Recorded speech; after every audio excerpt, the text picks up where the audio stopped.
supervisor. So in order for us to fix this and make it right, number one, yeah, we gotta pay you because you did supervise. You did. And then we're gonna create this position so that we can make things the way it should be. The way to do that is take a vacant position. In the meantime, the supervision side, my understanding was also that the role I was in and was different from the role of the person I'm supervising because of the responsibilities I have. So can you tell me what my responsibilities are? Are they what I've been doing, or are they what the economic development coordinator, medical loan specialist does? So I would say based on where we are right now with rectifying this situation, trying to get a solution resolved, I would continue to work on the very essential capacities for the loan intake, the processing, the board support, the drafting of the policies that you've been working on, and continue down that path in that capacity.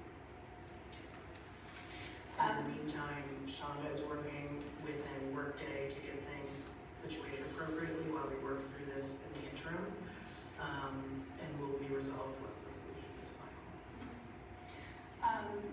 The response from Jeff was that there wasn't it was terms like soon, and there's a lot, and I realize you guys have a lot on your plate. Are you able to give me any further timelines?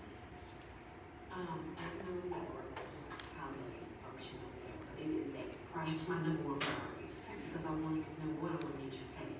Then I want to get this position created quickly, Okay. so that we can get moving on that. This is not something that's going to happen 6 months from now. I'm looking at maybe the next 2 months, next month, get this thing moving.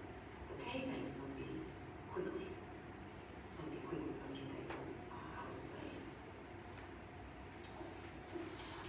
Maybe by the next pay, if not the one after that, maybe two days we can get that going.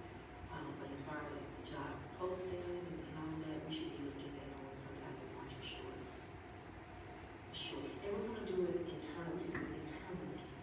We can make it an internal post. You don't have to post that. We wanna do it quickly. What does that mean for the position that you've been interviewing for? So that position, when they get onboarded, will report to me in the interim as we continue to work through this as will Brenda and you. So I will take on that additional supervisory responsibility. I will rely on you for some of the training, the technical pieces that are absolutely necessary for that job. So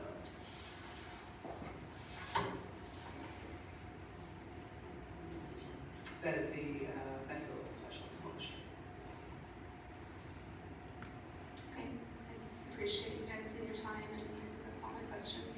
Thank you. Okay, let's stop this. Before you get started, I just want to make just one finding here. I know that there's an objection to the introduction of the transcript. We've all been following along. I know there's a couple of little places where maybe a word was omitted. For instance, in line 3, it says, because I'm feeling very vulnerable in my employment. It's actually very vulnerable right now in my employment. And just a couple other little things like that. I'm going to find that the transcript is substantially accurate and go ahead and admit it over the objection. That's the 23rd. Yes, that's the 23rd. We didn't intend to vote, but we'll wait till the other is played, so.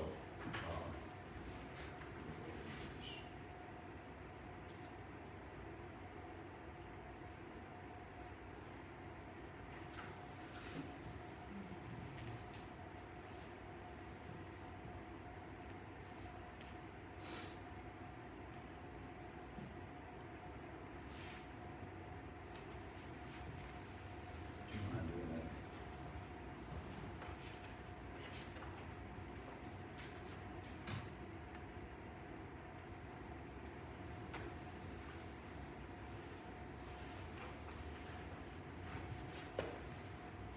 regard to the phone conversation that we all just heard, and I apologize, Ms. Hathaway, what is Shonda's last name? Barlow? Okay, so that was Josh and Shonda, that were there in the meeting. What was your impression in terms of walking out of that meeting about what would happen? I understood that they were going to post, they were working on posting the position. They were working on back paying me for for the time that I supervised. I did have a conversation, Josh and I had a brief conversation after the recording stopped about, I had urged that we postpone hiring that position, the new position, until this got resolved. I didn't think it was going to take very long to resolve this situation.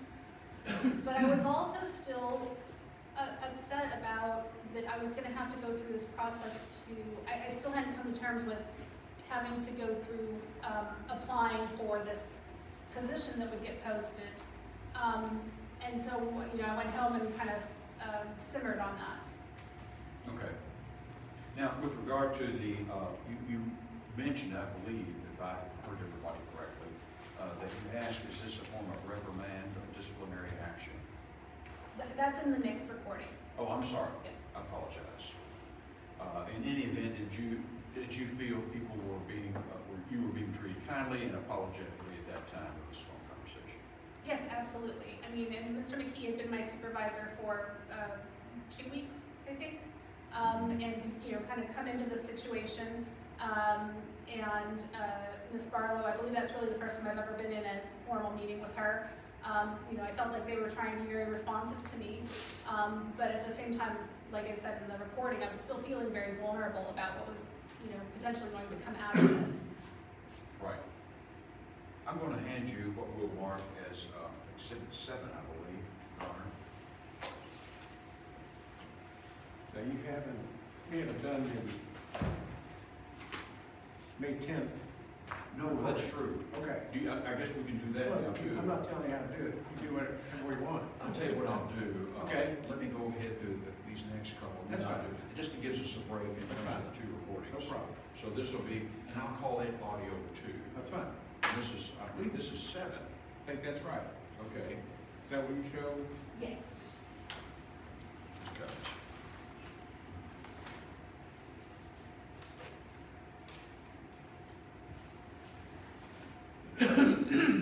Ms. Hathaway, can you describe those documents that I gave to you?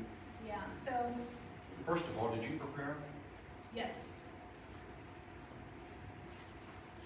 So I believe, this is essentially, the first half of this is when I finally do submit an HR complaint, this is it. I believe the day before, this is on May 10th, so I believe on May 9th, I had asked Ms. Barlow for who I would submit a formal HR complaint to.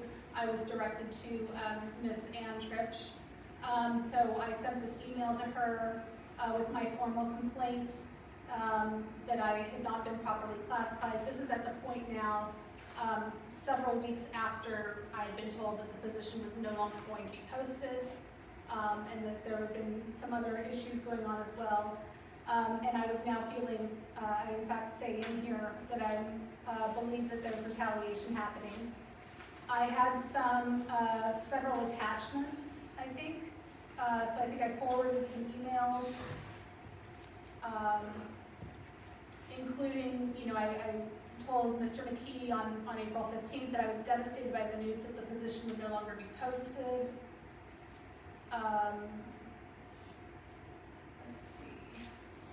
This includes my, I sent Ms. Tripsch my original remedy request that I had sent on February 26th to Mr. O'Brien and Mr. McKee. And then I believe I had also included, I had gone through the process of making the request for a compensation adjustment after the position wasn't going to be posted. And so I believe I included those documents as well.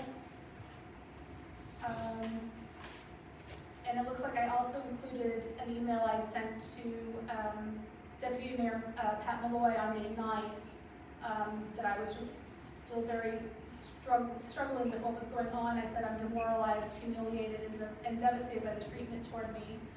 And what I've effectively experienced is a demotion of my position from Metco manager back to loan specialist. And I included what I had identified as differences within my request for a compensation adjustment, the differences I found or believed there were between what my role was and what the job description was. And then the second half of this exhibit is that so I originally submitted on May 10th, and then on May 28th, I submit a revised HR complaint to the investigator. I sent my original complaint to Ms. Tripp. It was then assigned to an investigator. His name was Anthony Smothers. I had one phone conversation with him. It was not a substantive conversation. I just found out that he was the investigator, and I asked about the process. I think it was, it was going to take 90 days or whatever. That he had not had a chance to look at anything yet. And so on May 28th, I sent the revised one directly to him. And at that point, I expand on my my concerns about retaliation. And I say in that Louisville Metro government is now retaliating against me for raising concerns in a closed meeting that included cabinet leadership and consultants. And I remain afraid of further retaliation if I raise additional concerns about cabinet activities, including but not limited to Metco. And so that was on May 28th. The HR complaint was never investigated. I was never contacted regarding investigation prior to my termination. Thank you, and I want to do this real quickly. I know you glanced at the screen in time or two, but that's not the right screen. That is actually a portion of the time frame timeline, that I wanted to ask you a little bit about.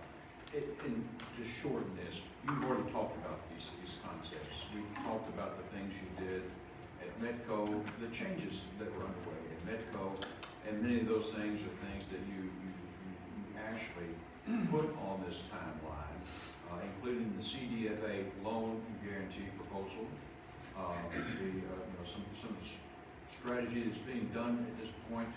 Is that fair to say these are the things that you're busy with, at least leading up to 2024, correct? Yes, and I would say, one big difference between the way Brenda Hyatt has led the program and the way I led it is I believe that I was taking more ownership to try to really optimize the program, to grow it, to see how we could best use its resources for the community and on behalf of the work that we do. She'd been very focused on simply, implementing what was in front of her was my impression, and not really that same level of ownership. So a lot of this has to do with the equitable loan capital guarantee program through CDFA and some of the touch points of that. But at the same time, there was a lot that I was doing to try to improve the financial efficiency of the program by streamlining the financial accounts. I was working on that with Mr. Aaron Jackson, who was trying to help prepare an ordinance, and we were trying to figure out where all of the money originated from in order to get that into the ordinance. During this time in the summer and fall of 2023, we were also, the administration was going through an economic development strategic planning process with stakeholders in the community. And as I was getting closer to a final document, I wanted to ensure that Deputy Mayor Malloy and also Executive Director O'Brien were very aware of what I was doing with Metco and the fact that we were on the cusp of making some substantial changes to the program, and we were anticipating receiving the loan guarantee. One of the key things that in my analysis of Metco was that we really needed to expand the staff. Especially if we were going to make this a more equitable program. When I did that, one of the things I did was I got approval from the Metco board in November to use up to $250,000 of Metco loan capital to create and hire an additional loan specialist position. The idea was is that that would be enough to fund that position for at least 2 years, during which time I hoped that it would become a general fund position. But again, the idea that, you know, I'm trying to very consistently and strategically make sure everybody knows what's happening, that there's buy-in, and that it's moving, we're all kind of moving in the same direction. A couple other things that were happening as well. Prior to my taking over Metco as the manager, there wasn't a lot of strong connection between Metco and the small business development team within the department. That was something I worked with the previous manager of that program to make sure that we had a more collaborative intake process, that we were getting more referrals through that process. I was trying to be more collaborative with the housing department, looking at adding some loan types, adding something that would look like a line of credit for contractors. I was cleaning up the bad debt loans, so we had $1.3 million in old bad debts that hadn't really been addressed in a number of years during the time that Ms. Hyatt had been in the program. And so I was going through those with the county attorney's office, and we were working through legal actions and coming up with settlements for some of those. And then again, as I mentioned earlier, working on implementing a number of improved safeguard policies for the programs. Again, really trying to set our borrowers up for success. You're actually in this program for in this position, well, at the positions you've explained to this time for about, was it 3.7 years? Yeah, 3 3/4 years I was in the Metco program, and then for at least, you know, almost 2 full years as the Metco manager. Okay. I was going to get into the termination documents next, but let me do this. I think it's an appropriate time to go ahead and play that second phone conference of May 10th. With, of course, permission to say, go ahead. We will mark this next phone call A2. Body A2. Let me get the copies of that. Ms. Cody? Just for Yeah, go clarity, ahead. this wasn't a telephone conference, I believe, wasn't this an in-person meeting? Yes, thank you very much. Good point. Same objection as last time? or- Yes, just Okay. for record. That's fine, that's fine. I'll listen to the recording and look at the conversation transcript too.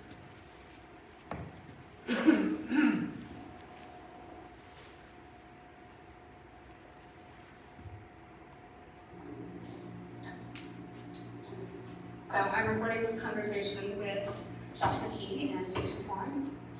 It's a conversation log. All right. So yes, as I previously had stated, we're here to talk and address some of the concerns as outlined to Deputy Mayor Roy yesterday. One of those is the clarification of employee roles and responsibilities. So one thing that we want to be really clear about is that the only thing about the role and expectations that have changed is the supervision of the part-time employee. So we still fully anticipate that and see for the foreseeable future that the role will maintain and manage the Metco portfolio. So that is really the change from that. Additionally, I did receive notice from HR this morning that the common class review came back and they have reviewed everything and deemed that the job you are working within the job classification per their review. So they have not recommended any further action in that space. Additionally, one thing that I want to kind of clarify too is, so Keisha and I have had some folks come to us with concerns about timeliness of responses to clients. So we really want to make sure that we are hitting a quick 24 to 48 hour timeliness of response. This most recently came up this week with the one that was tabled in the prior board meeting, so just want to make sure that we're very clear on those expectations moving forward. So that has kind of created for some folks a little bit in the office concern about work getting done when they have approached us about that, so I just want to make sure that we're providing that customer service right back out to the client's constituents as much as possible. The last thing I want to talk briefly about is communicating the need to leave when you do leave. So just running that by me, making sure before you head out for the day, if it is outside of the traditional working hours, that we're making the necessary accommodations. So that way we can keep track of where everybody is in the event that something were to happen. Additionally, making sure, work is being covered and we're able to route calls and walk-ins appropriately. So moving forward, one of the expectations we just want to outline is meeting the deadlines associated with the job, which is prompt communication and feedback to clients and constituents, providing timely and appropriate communication to the supervisor or the supervisor designee if something were to arise during the work hours that you need to take care of. And then lastly, the one thing that we're going to ask is for the next 30 days to provide a daily report of work activities to both Keisha and I about the items that are being taken care of during that work day. And what's the purpose of that? That is, well, right now we're focusing on the timeliness of the feedback, the work product and output to make sure that we're all spending the necessary time to follow up as expected.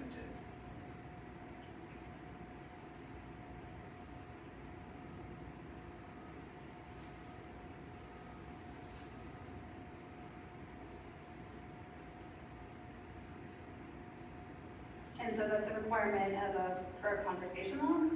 Is this a disciplinary action?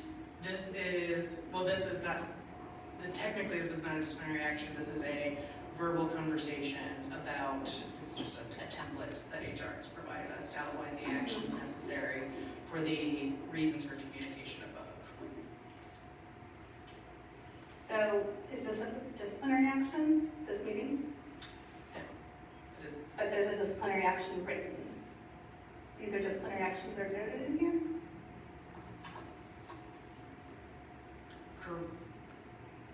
So this is a remediation action. If you read below, it says if the affirmation steps are not observed, occurrences are subject to appropriate reprimand, including but not limited to written reprimand and suspension. So these are the actions to remedy the explanations and reasons for our communication.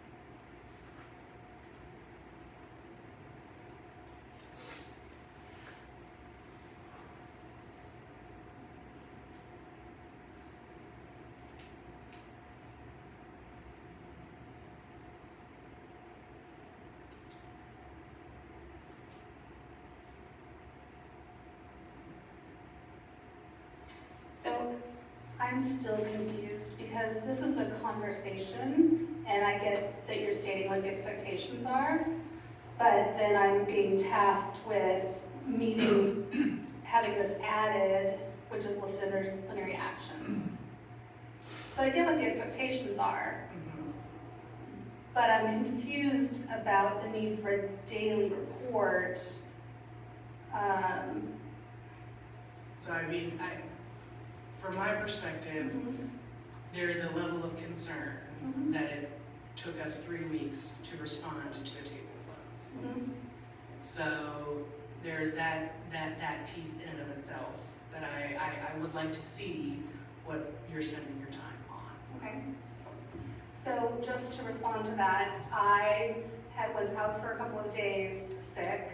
I was under the impression that Brenda had responded to let me know it had been tabled, and I'm still presenting it next week to the board. So so I hear what you're saying in terms of the responsive time, but I'm also wondering about, am I falling short on any of the outcomes for Metco, which would be a lot of our lending and, inquiries, loans, which is actually all increased. So This item is directly related to what we have just discussed. Okay. All right. One question, what are the actual office work hours? Because UKG says 8 to 4.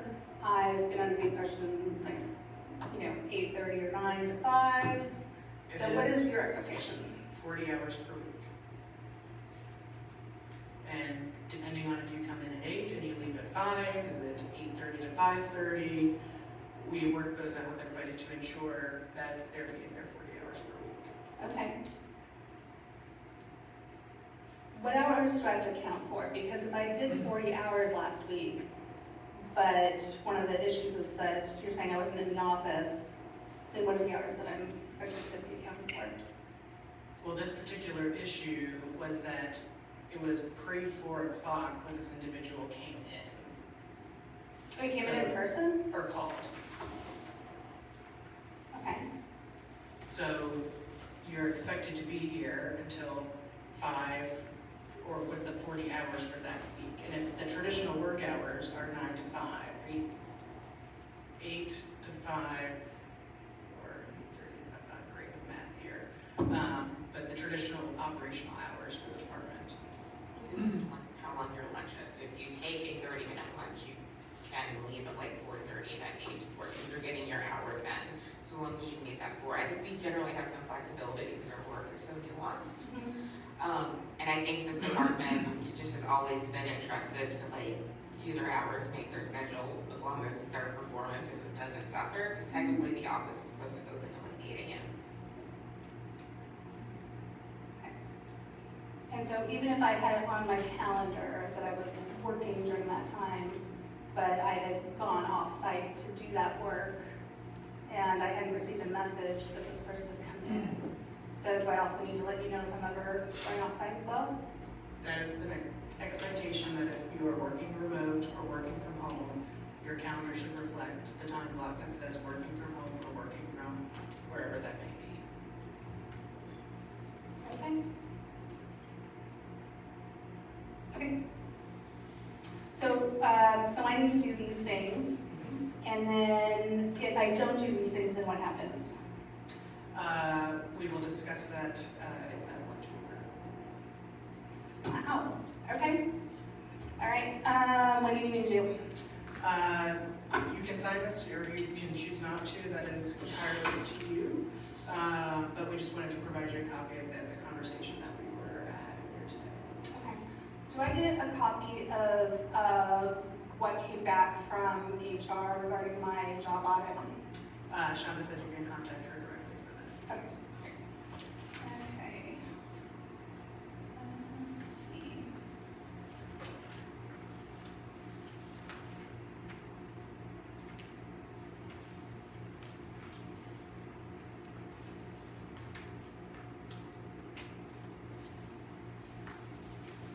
Oh, what is my job title? Economic Development Coordinator. That's it, it's not economic development coordinator, loan specialist?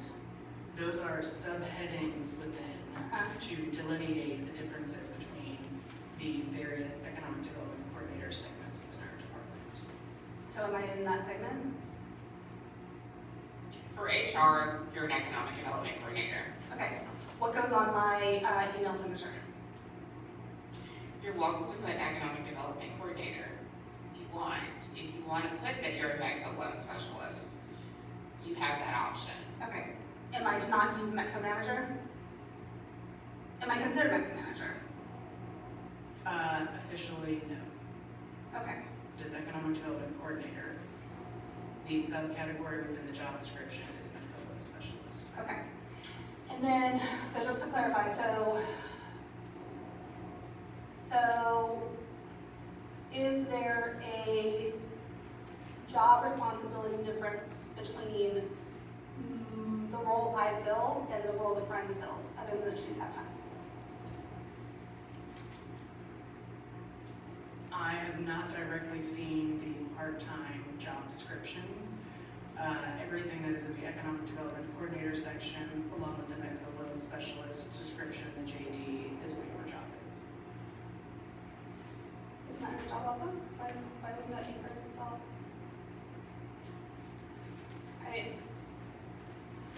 Why wouldn't that be her job description as well? I do not have it in front of me to Okay, alright, okay.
Okay, so you copy that? And do these reports start today? Does that start on Monday? Monday, May 13th. Okay.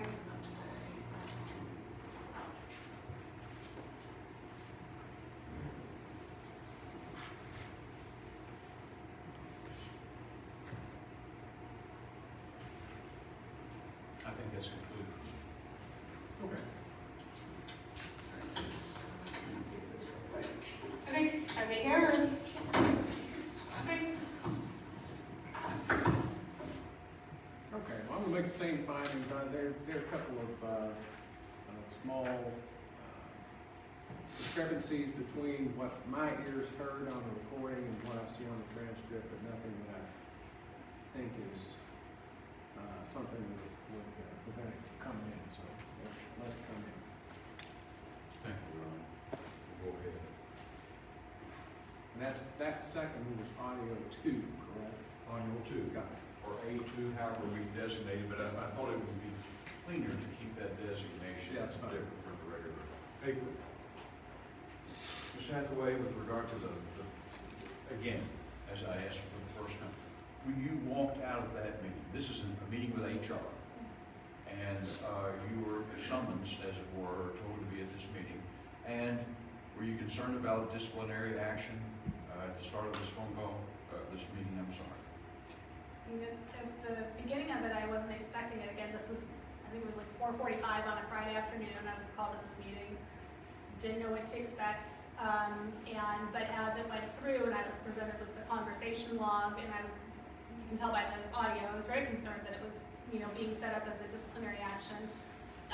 This is May 10th. I had been told mid-April that no position was going to be created.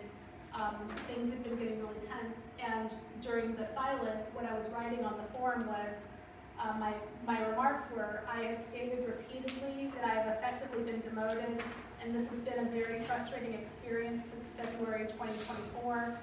I filed a formal HR complaint this morning regarding the situation. The stress of this situation is affecting my working environment and interfering with my productivity. And those are those silent pauses that occurred. Now, with regard to May 10, this is the day of the meeting, right? Yes, That's exactly a month before you were fired or terminated. approximately, yes. Okay. And when you came out of the meeting, did you feel like you understood what was being sought, what the status was, or did you still have questions? I felt that I was being targeted and that this was all stemming from, that the position had been withheld because of the comments I had made about WEOP back in March. So I felt like I was very much being set up to be gotten rid of. Those comments you made were in a closed meeting, correct? Yes, Nobody but the people inside the Metco meeting yes. heard those things. I've got, the next item I want to tender is the termination documents. Your Honor, I believe this is Exhibit 8. I think you're right. Thank you.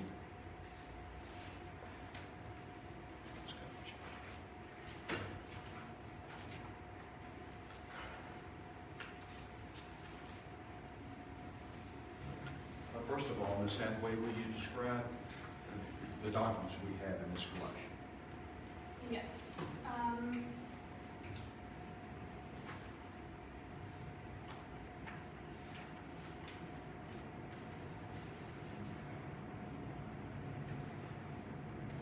So, this is all related, the top document is the termination letter I received on the afternoon of June 7th as I was being terminated.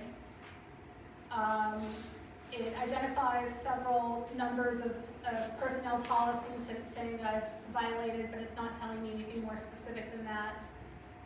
And when I ask about it, I'm directed to the HR director for any additional details. And then at this point, I had already retained an attorney. I knew my work environment, my work situation had gotten very tense. I was very concerned about, how everything had been happening the last couple of months, and I was also increasingly having some other workplace concerns, and so I retained an attorney for both of those things, to advise me on my HR situation, but also on my other concerns about the workplace that I was seeing. Ms. Hathaway, just for clarity, I'm sorry to interrupt you, but the attorney that you're talking about, that you retained, that was not me, correct? Correct. I was later retained for you after you filed the Ethics Commission Correct. complaint by Louisville Metro. Yes, yes. And so my attorney at the time advised me after I was terminated to exhaust the administrative appeal process, and that's outlined in the personnel handbook. And so the first step is to appeal the termination to the director of the department. So I was to appeal my termination to the person who had terminated me, which was the department director, my supervisor, Josh McKee.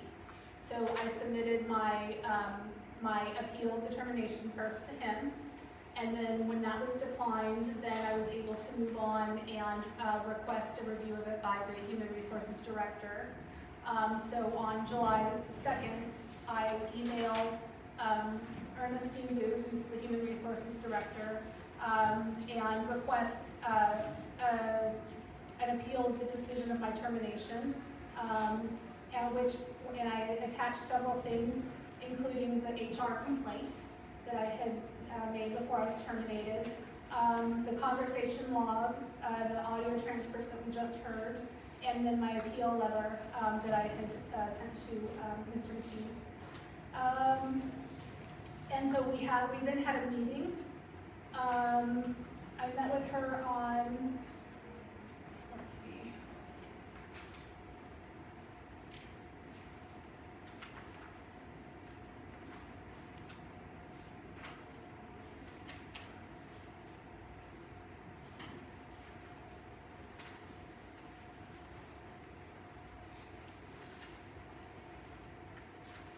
Okay.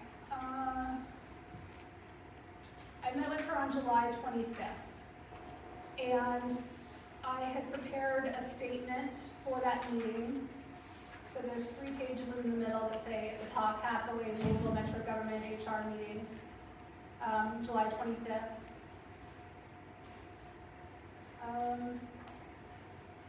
I believe that of course, I had talked about the retaliation in the HR complaint, which I had attached, and I mentioned it in my comments, but I did not go, I do mention it here,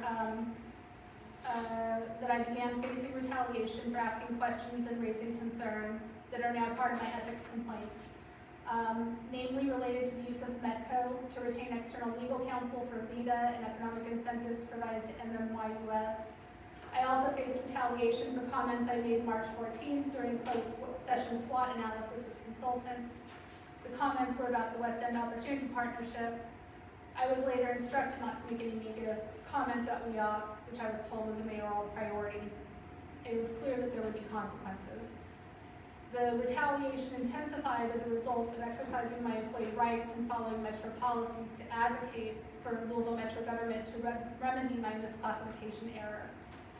So that was part of my statement to Ms. Booth. We did not talk in detail during that meeting about it. In part, the assistant county attorney who was there representing Louisville Metro government in that meeting had been part